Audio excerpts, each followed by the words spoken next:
السلام عليكم ورحمة الله وبركاته. تعالوا معايا عاد النهاردة في مدعكة يوم الجمعة. بصوا، يوم الجمعة بالنسبة لي مش يوم راحة، يوم الجمعة بالنسبة لي أكتر يوم في شغل وأكتر يوم في الخدمة، كل الخدمة المتأخرة الأسبوع كله أنا أخدمها يوم الجمعة. تعالوا النهاردة عاد هنحكيكم على المدعكة، واهتميت النهاردة بالمطبخ أكتر لأني أكتر مكان مدعوك عندنا عاد يا خيان المطبخ.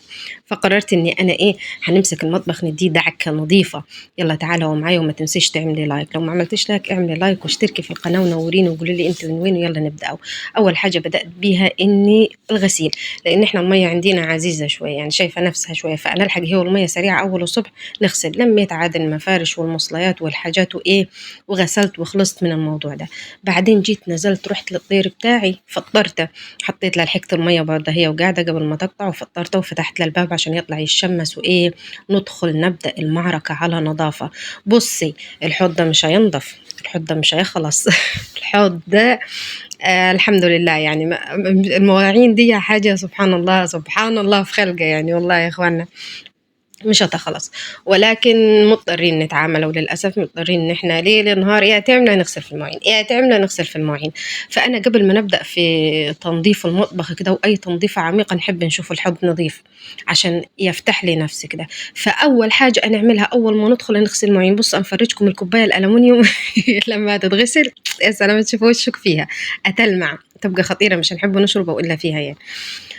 فنديها دعكة دعكة كده لأن هي هتتأثر بالمية، أول ما تجيلها المية تروح تسود، نروح نشتغل دعك فيها بالسلكة الألمونيوم عاد تروح تنظف. أنا لا نغسل بسبونجة ولا نغسل ببتاع، أنا نغسل بالسلكة، سلكة المواعين، فهي اللي هتنجز معايا وهي اللي هتنظف معايا.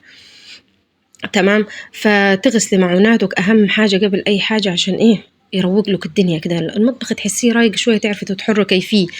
تعرفي تعملي. أنا مرأة عاملة أنا شغالة أصلا، فخدمتي كلها تبقى يوم الجمعة، أو معظم خدمتي أنا، والله أنا أخدم كل يوم، ولكن الجمعة نخلي فيها الخدمة التقيلة، الحاجة اللي محتاجة وقت ومحتاجة مجهود، فنخليها يوم الجمعة.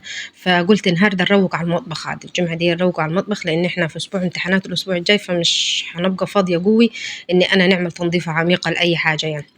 فنمسك كل جمعة نمسك ركن في البيت ونمسك حاجة عميقة جنب الخدمة العادية نخلص منها ونخدمها. فقلت النهاردة ترويقة المطبخ، يعني نروق عليه ونظبطه عشان نبدأ الأسبوع الجديد وإحنا مرتاحين هبابة بسيطة يعني احنا مش هنرتاحوا للآخر يعني. فقلنا عشان نبدأ أو نبقى مرتاحين كده، ونبقى يعني خد غسل وشه يعني زي ما نقول.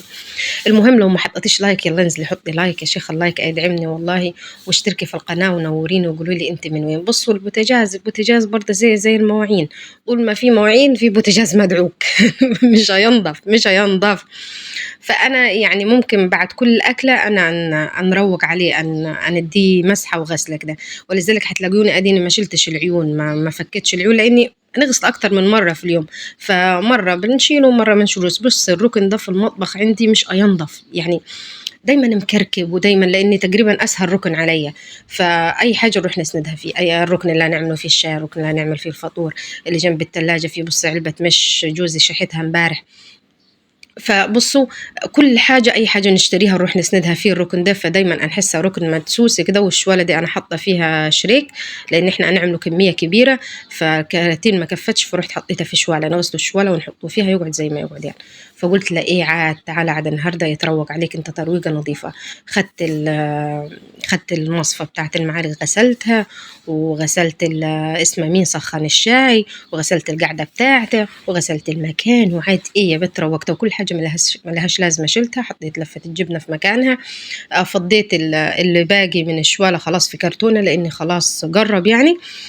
تمام خلصنا الركن ده. تعالى على ركن الميكروويف عاد، ما انت مخالف، ده انت شايلنا والله العظيم يعني شايلنا شيلة واعرة يعني. جاي من شغلي مستعجلة نحط فيه أي حاجة ينجز معايا خالص يعني، في العيش، وفي العيش الرخفان بتاعنا ياخد وقت على ما يسخن وكده. بس فجيت غسلتها ومسكت الرخامة بالسلكة غسلتها ودعكتها، وعد تفرجي معايا على الجمال والراحة النفسية بت تفرجي معايا على العسل والجمال. بس عاد كفاية النهاردة، أنا مش هنعمل حاجة تاني، أنا كفاية النهاردة المطبخ، ما إلا هنمسح المسحة العادية وهنفرش وبتاع ونروق.